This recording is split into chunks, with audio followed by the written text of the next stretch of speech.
Hi guys, this is Jade and this is a HiBrew coffee machine review.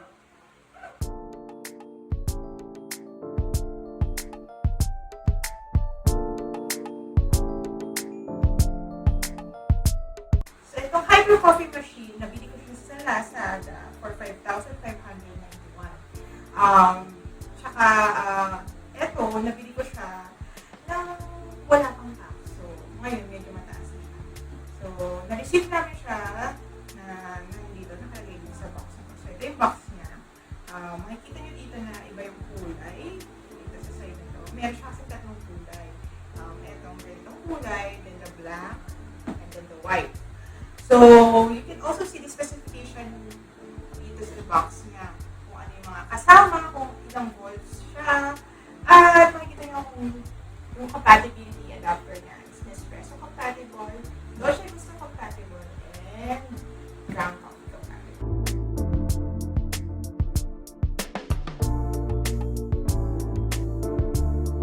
Okay, it comes up with the manual. Yung manual niya, maiintindihan siya kasi may English translation siya. So, marami siyang language na kasama. So, yan. So, eto rin, so let's check the parts ng HiBrew coffee machine. So, eto yung Dolce Gusto na adapter. See that? Yan. Siya. So, eto naman yung Nespresso adapter.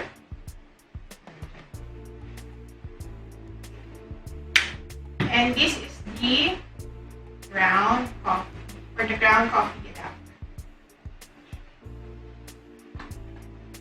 So, meron din siyang kasamang pang-kuha ng ground coffee and then pang-flatten coffee.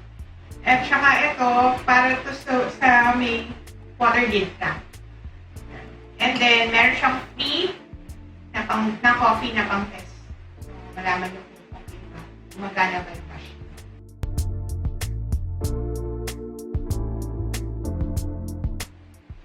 So, here is the HiBrew coffee machine. So, it has a water lid tank. 600 ml siya.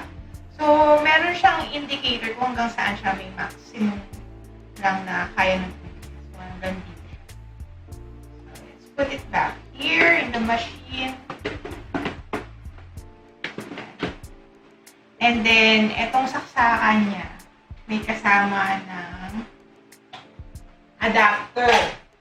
So, ito yung itsura ng saksakan niya. Sa 220 siya. Volts. Okay. Saksak ulit natin siya. Magamit na natin yung machine. So, ito na yung machine and na-try na natin siya. Itong machine na to, meron siyang tatlong button.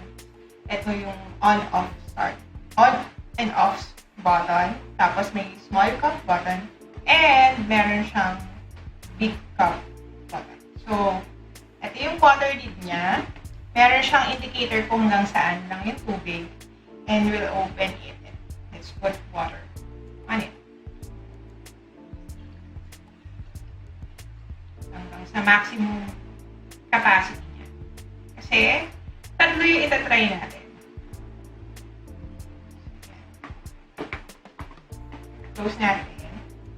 And then, open na natin siya. So, mag-blink-blink siya. Para siyang Christmas lights. Blink-blink. Yan. Tatay natin hanggang sa mag-stabilize yung ilaw. So, pag stabilize na yung ilaw, pwede na siyang gamitin. Just wait. So, yan. Iniinit niya na yung tubig. So, ayan na yan. So, ang itatry muna natin is the Nespresso cups. So, try natin to Coffee Nespresso cups. So, we'll use this adapter. So, ilalagay na natin itong Nespresso capsule inside. And then, i-open natin itong lid para i-shoot siya. Tapos, tsaka natin ibabalik. hindi kasya yung mug natin dito, alisin natin. Detachable siya. Pwede mo rin siya ilagay dito pag maliit lang yung mug mo. Since hindi natin siya kailangan. And since it's Nespresso, parang masarap siya pag espresso siya. So, let's try the small, let's try to click the small button. Ayan na siya. Wait natin siya. Pinapump niya na yung capsule para yan, lumabas yung coffee. Amoy na amoy. Amoy kape. Maamoy mo din yung pait niya, pero yung pait niya, hindi ganun kapait. At saka medyo creamy siya. Yan. Ayan. Tanggalin na natin yung itong HiBrew coffee machine. Pag tinanggal niyo yung adapter, mainit. Mainit siya. Katulad sa Nespresso.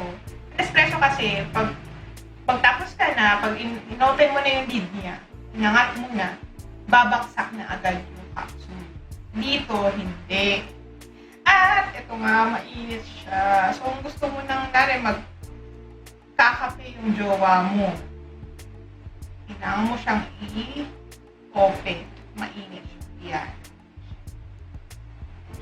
After. Alam niyo ang ginagawa ko? Since hindi naman pa ito nagagamit. Hindi pa siya nagagamit. So, ito yung pang-push ko. Push mo lang, te. Push mo lang ng push. Para ayan, tanggal na yung espresso capsule. Tapos pwede ka na ulit maglagay ng another one. Para sa jowa. Para sabay kayo magkape. Diba, sweet? So, yun. Yan ang espresso capsule. Tapos na tayo sa Nespresso. Ay, try naman natin itong Dolce Gusto or Dolce Gusto na cappuccino. So, nabili ko to sa Lazada. Medyo pricey siya. Kailangan dalawa. Kasi, one for the milk and one for the coffee. Tapos, sa Dolce Gusto machine kasi, may indication siya kung gaano karami yung water. Dito kasi sa machine na to, wala. So, tatansyahin natin. So, medyo mas marami yung water sa milk. Ayan. Kesa sa coffee. Ayan. Coffee and milk. And then, indicator na kung gaano karami yung water. This is 200 ml and then 40 ml. So, lagay na natin muna yung milk. Ito pala yung adapter. Siya. Tapos lagay natin siya ito. Ganyan. Then, open natin muna yung machine. So, wait natin siya. Wait natin siya mag-stabilize. So, ilagay na natin to. And then, let's close the lid.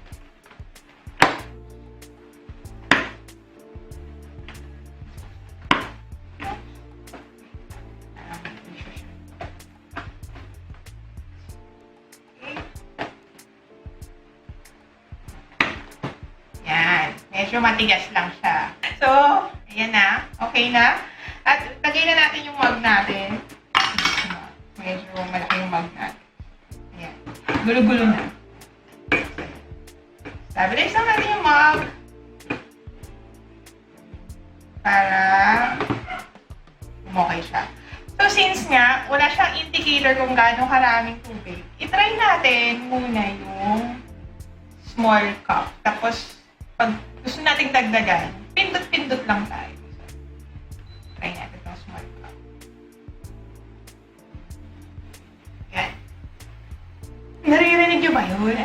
Ay, gusto ko yung tunog na yun, yung parang binubrew niya talaga. Yung capsule. Ayan na. Siya. So, milk muna to.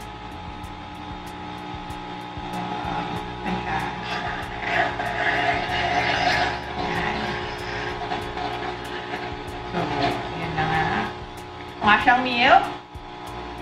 Milk na. Pero maliit pa, hindi ako satisfied. satisfied. So, lagyan pa natin, ulitin natin siya na konti. Tapos, pag gusto niya ng stop, pindutin niya lang ulit yung small cup. Magsa-stop siya. So, yan.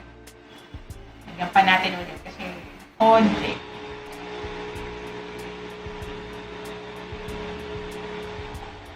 Sa Dolce Gusto kasi, ang sabi nila, 30 seconds for the milk. So, eto.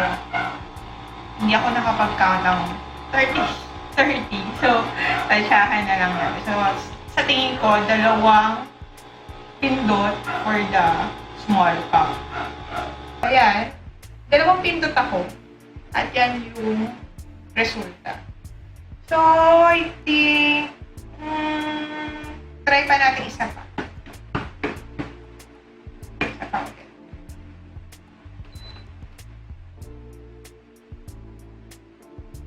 Kasi parang hindi siya 200 ml. So, let's wait for it to finish. Kung na-finish na siya, ganito na siya karami. Mapakita ko na kung gano'ng karami. Ganito na siya karami.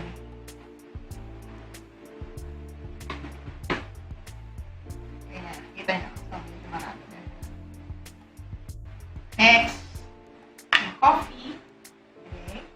Natin, then close the lid. And then, balik natin ito. And then, let's click the small. Kasi sabi doon, 40 ml lang. So, mas konti daw yung 40. Kaysa sa milk. Wow, ang ganda. Kita nyo, ang ganda-ganda ng fingers niya. Ayan, mukha na siyang cappuccino. Pero parang kulang pa. Try ko konti. Konting-konti pa.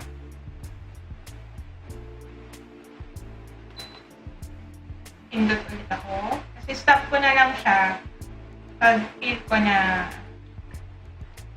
medyo hindi na siya yung talagang parang malabnaw na. Ito na siya.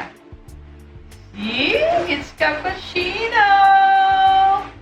So here, next we will try the adapter for the ground coffee. So let's just remove the adapter na ginamit natin kanina sa Dolce Gusto. Dolce Gusto. So, ito, nung Christmas, binigyan na ako ng regalo ng kaibigan ko na ground coffee. Kaso, hindi ko alam kung paano ko siya iinumin dahil wala kaming machine or wala kaming coffee maker. So, eto siya. Ngayon, matitikman ko na siya. So, ito, galing tong yatang Tagaytay, itong coffee na to. And it's Arabica. So, we'll use this, this spoon, nakasama dun sa package, sa machine. So, ito siya. So, I think, isang ganito lang, pwede na siya. Then, ilalagay niyo siya dito. And then, we'll use yung pang-flatten niya. Ng coffee. Yan. So, dagdagan natin ng konti para alam mo yun.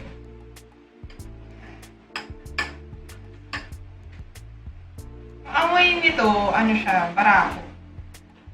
Matapang siya. Ramdam mo yung pait. Pait ng kahapon. Ayan. Yun. So, kung gusto nyo yan, so, i-close lang natin and then we'll put it in the machine and then we'll close the lid. And we'll put our cup or our mug here and we'll try the big cup naman kasi okay din ba pag kunwaring gusto niyo yung matagal-tagal kayo nagkakape. Yung talagang medyo coffee experience. Let's just wait. Yan.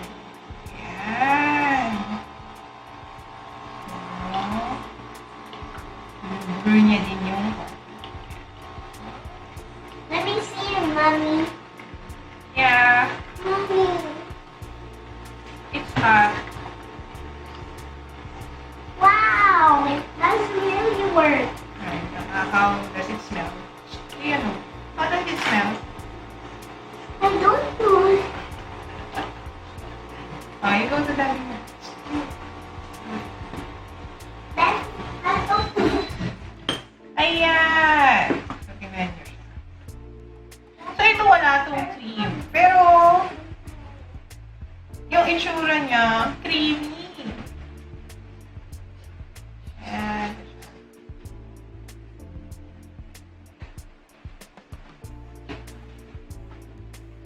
Cafe Amedeo nga pala yung ground coffee. Arabica. Thank you kay Robin na kaibigan namin for the gift. So, ito siya. Ayan. O, diba? Ang ganda. Creamy yung itsura niya, pero hindi, wala siyang milk. Tapos, yung amoy niya, alam mo yung hard na amoy na talagang hindi siya yung, bango ng kape. No, it's not like that. Kapeng barako talaga siya. Ayan. So, ayan. Ito na yung tatlong coffee. This is the Nespresso. Espresso siya. So, mabango siya. Ito na yung Dolce Gusto. Yung sa Dolce Gusto lang, medyo struggle. Kasi ikaw yung magtatansya kung ano ba yung kailangan na tubig, ganyan, papaano. And then here is ang ganda ng finish ng Arabica na kape. Ayan. Siya. So yun, so nakita natin na dito sa HiBrew machine, talagang nag-work yung tatlong capsule. Or, ito pala, hindi ko pala napakita sa inyo, na after nung ground coffee, ito itsura niya. Init. Mainit siya. Look. Nasunog na siya. Ayan siya. Ayan. Careful lang kasi mainit. So, yan. Ito yan. Napatunayan natin na itong machine na to is talagang goodbye kasi siya. Kasi, naman goodbye na babay maganda siyang bilhin at okay na okay siya kasi talagang pag hindi niya na kaya yung capsule na sa budget niyo, pwede niyo na talaga bumili na lang kayo ng ground coffee kasi ilagay niyo at i-brew niyo, mabango rin naman at masarap din. So, I highly recommend this machine. Medyo struggle lang pag nilalabas niyo yung sa Nespresso kasi mainit. And like pag Nespresso machine, pasok lang kayo ng pasok ng capsule. So, yun lang yung hindi okay sa kanya kasi maiinitan kayo. So, yun ang aking HiBrew machine ko, coffee machine review. If you enjoy this HiBrew coffee machine review, please click like and subscribe for the next videos. Kasi i-review ko naman yung mga capsule na I bought from Nespresso. Kung ano yung masarap na kape. So, thank you guys for watching. And see you on my next video. Bye!